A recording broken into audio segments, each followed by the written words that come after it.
पेनू खदड़े जी दरगाह दुर मोहम्मद स्कूल जी छत जा चापुड़ किरण खां पोइ ॿार ॾाढा खुले आसमान हेठि तालीम पढ़ाइण लॻिया। उन मौक़े ते स्कूल जे हेडमास्टर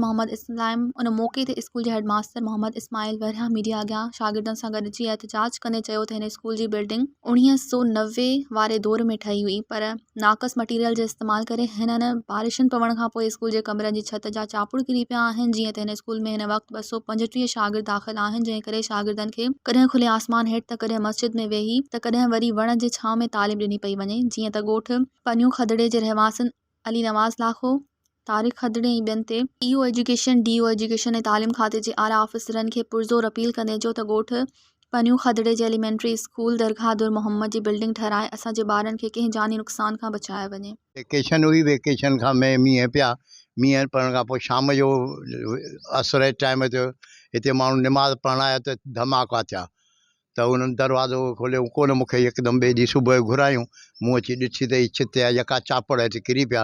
अॻे साल बि असांजो हिकिड़ो कमिरो ईअं ख़राबु थी वियो हुयो, उन जी बि छित क्रेक थी पई। हींअर दौलान जी ऐं 2 कमरनि जी हिते 225 ॿार दाख़िल आहिनि ऐं मिडिल क्लास या 3 क्लास आहिनि, बाक़ी प्राइमरी जे लाइ का बि क्लास कोन्हे। हाणे मजबूरन असांखे केॾीमहिल वण हेठां विहणो थो पए, केॾीमहिल मदरसे में था वेहूं, केॾीमहिल मस्जिद जे विझू वारी जॻह ते वेहूं ॿारनि खे पढ़ायूं। तमामु तकलीफ़ आहे। असीं वसारनि खे इहा गुज़ारिश कंदासीं त असांखे बिल्डिंग यकदमि तयारु करे ॾिनी वञे जीअं ॿचनि जी तइलीम जो नुक़सानु न थिए। जेको कमरनि जो ऐं दहलान जी छित किरी पई आहे, ठीकु आहे। ऐं असां जेको सो ॿार हींअर जेको आहे रोड ते ऐं उते वण जे हेठां पढ़नि पिया, ऐं कुझु जेको आहे सो ॿार हिन जे डप जे करे असां माइट छॾे नथा सघूं। बिल्डिंग सॼी जेको आहे सो छित किरी पई आहे।